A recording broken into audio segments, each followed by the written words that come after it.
Hey guys, I'm Stacy from Rangefinder Magazine. I am here with Kenny Kim, a destination wedding photographer. Based in Chicago, Illinois, Yes. Kenny travels up to 100,000 miles a year, traveling and shooting different weddings. So Kenny, thank you so much for taking the time to speak with us today. Thank you so much for having me. I just got done speaking about this whole topic, so everything's like fresh in my mind right now. So, it's been an honor, and I can't believe I've been doing this for almost 11 years now. So, wow, time flies by. I still feel like a rookie, and today I even felt like even more of a rookie because I got lost coming here. Oh no, Yeah. new location. New location, yeah. So I felt a little bit embarrassed, but I still made it here on time. But yeah, it's been good. Excellent. Well, Kenny, my first question for you. Mm-hmm. So during your presentation, we talked about a lot about booking weddings, booking airfare, travel expenditures. Can you maybe have one or two little tips for photographers about how they can save money when they're traveling and when they're on the road? Sure. So when you're traveling a lot, it's also always best to actually, when you try to spend too much time trying to save money, you end up probably spending more than you really want to. It's better to stick with one airline and book something like directly with them, because what that does is it allows you to build credibility and become a frequent flyer in that, and along with that comes like a lot of benefits, and which makes it much easier as a wedding photographer. Don't always think about trying to save too much money, because that's something you can always invoice to your clients.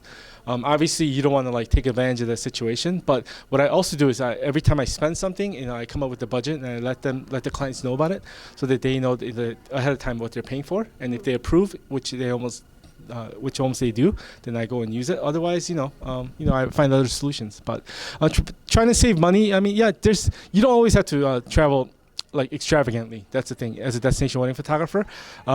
So one thing unique that I do is that I don't invoice them for the food or things like that I do on my off time. I only invoice them for the food and the meals that I spend money on the days that I'm working.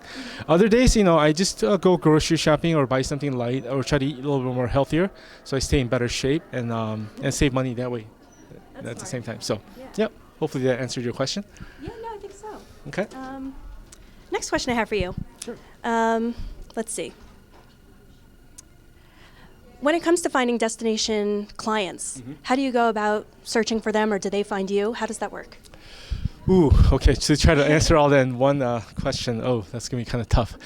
A lot of it just kind of happens organically. I think in the process, I think in my business, most of my clients come through referrals and through the network of people that I know, or referrals from the weddings that I photograph.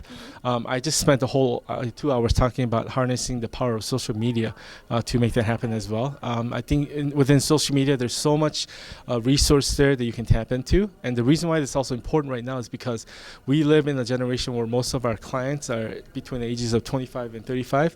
And they fall right in the category of being a millennial and Gen Y, and they spend a ton of time, being on social media because they're the first generation where they grew up with a smartphone, so they actually don't know what the life was like before that. So they have nothing else to look forward to. So that's what they do. So what I do is instead of always shaking my head looking at these guys thinking, man, they don't know how to have a real conversation. They don't know they don't know how to socialize except to be on their phone. To them, that is socializing. That's all they know. That is a real conversation, and you can't have genuine conversation with them. So I take advantage of that, and I actually reach out to them using the various method of social media. Number one being probably Instagram and Facebook, and whatever else method that people use. I think Snapchat is really popular right now, but I still haven't harnessed that power yet. But I think mostly through Instagram and Facebook, I've gotten quite a bit of inquiries. And then I think to find clients that you want, sometimes it's good to find something that you're passionate about or you're interested in, and do some research and go meet people in the industry.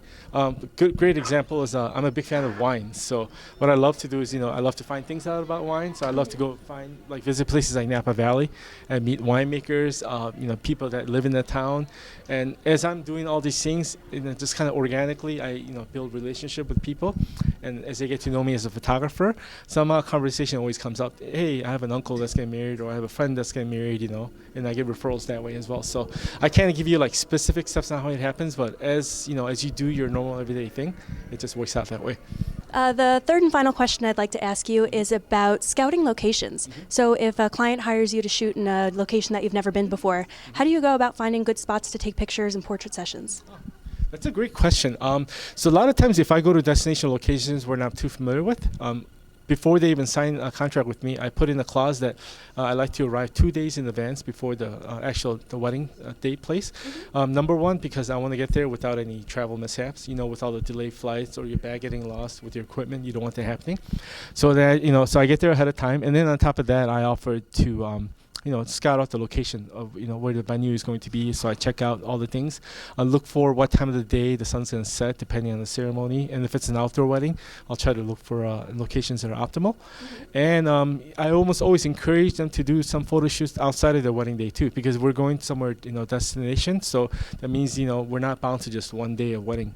We have several days where we can actually use that. If the weather's bad, we can spend another day doing a photo shoot.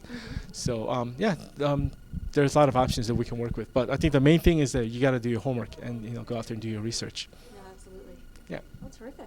Good. Kenny, thank you so much. I appreciate you taking the time. Yeah, thank you. I appreciate it, Stacy. Our pleasure. All right. Bye, guys.